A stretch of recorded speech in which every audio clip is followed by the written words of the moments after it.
Hey guys, we're going to continue on with our IXL help. Plus, it's just generally good, really good information for our lesson this week of states of matter. Next thing that the IXL talks about is sublimation. And sublimation happens when a solid goes straight to a gas, okay? Generally, a solid's going to become a liquid. But in sublimation, a solid goes straight to a gas. One of the main examples is dry ice, which is solid carbon dioxide. Don't know if you guys know that or not. Okay. And it says can sublime. Sublime is like the verb of sublimation. Anyhow, dry ice keeps things cold if you've never dealt with dry ice. I'm a diabetic. I have sugar diabetes, so I have to take insulin to stay healthy. Well, when that insulin comes to my house, the package has dry ice in it to keep it cool until I can get it to a refrigerator. Okay, so when that dry ice gains thermal energy, okay, instead of turning into a liquid, it just turns into a gas, and that's why it's called dry ice. So that's a little trivia fact today. Okay, let's look at the next questions.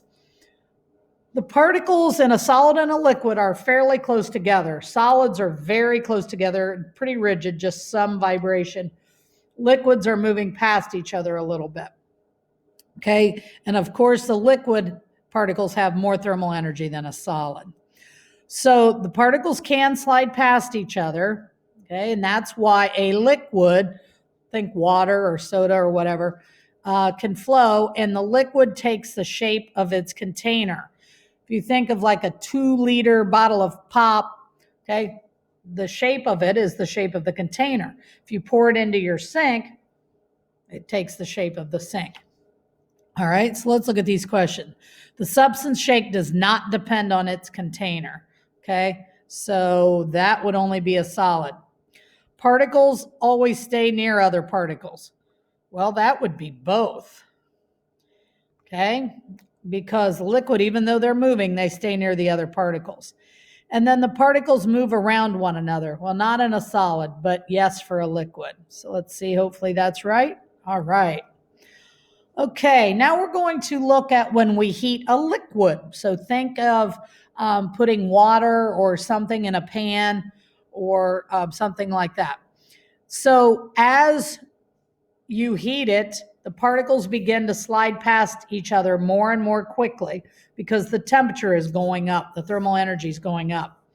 So when it reaches what's called the boiling point, and we've talked about that back to the properties lesson, remember, it is 212 Fahrenheit or 100 Celsius. They have enough thermal energy that they begin to they get even further apart and they escape the liquid as gas.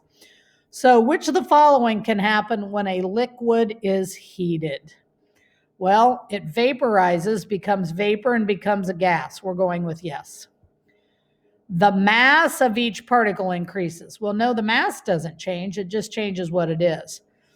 And do they gain thermal energy? Yes. As the temperature goes up, they gain thermal energy. All right. Okay, now the next thing, because I don't know if you've ever thought about it, but it's kind of true. When we have puddles out in the parking lot or your driveway or whatever, where do they go? Okay. Well, they don't boil and then disappear because of evaporation. So as it says, liquids do not need to be heated to their boiling point to change into a gas. In fact, some of the liquids around may be slowly changing into gases. So the particles at the surface, so like right here, vaporize, turn into vapor, and form a gas through evaporation. All right, so our next question. So in a gas, particles are far from one another and constantly moving. So now think of the movie theater example. People have left the theater. They're free to go wherever they want. So the particles have more thermal energy than they would if it were a liquid. That's why it's changed from a liquid to a gas. So the particles are moving more and more quickly and spread even further apart. Sorry, guys. My timer went off and it scared me. You can laugh at how I jumped. So Particles are spread far from one another. Would that be a liquid? No, in a liquid, they're still fairly close together. So that's going to be a gas. Particles are arranged close to each other. That would be a liquid. And the particles do not stay in the same position. That's both of them. In a liquid, they're not moving as much as a gas, but they're still moving. Well, let's cross our fingers. And yes, we got it. Okay, this will be our last one for today. So, as it says, you've learned about how particles in solids, liquids, and gases behave as the thermal energy increases, as the heat goes up. So, click the blue words to describe how particles in a substance behave when it goes down or decreases. So, when a gas is cooled, the particles begin to move more quickly or slowly. Okay? Well, the thermal energy is going down, so the particles are going to start slowing down. So that's going to be slowly. When the temperature drops below the melting point or boiling point, they become a liquid. Well, are we going from a solid to a liquid? That would be melting, but we're going from a gas to a liquid, so that would be the boiling point. Okay, and formed a liquid. If the liquid is cooled down even more, the amount of thermal energy in the particles will increase or decrease. Okay, we're cooling it down, so the thermal energy is going down. And the liquid's temperature would continue to decrease. Eventually, the substance will freeze and form a solid.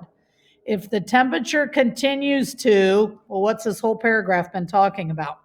Going down or decreasing. So let's make that decrease. The particles in the solid will vibrate in place or move around. Well, think in a solid, they're just vibrating in place. All right, hopefully that helped. We'll keep doing these little help videos maybe for the rest of the year. All right, take care.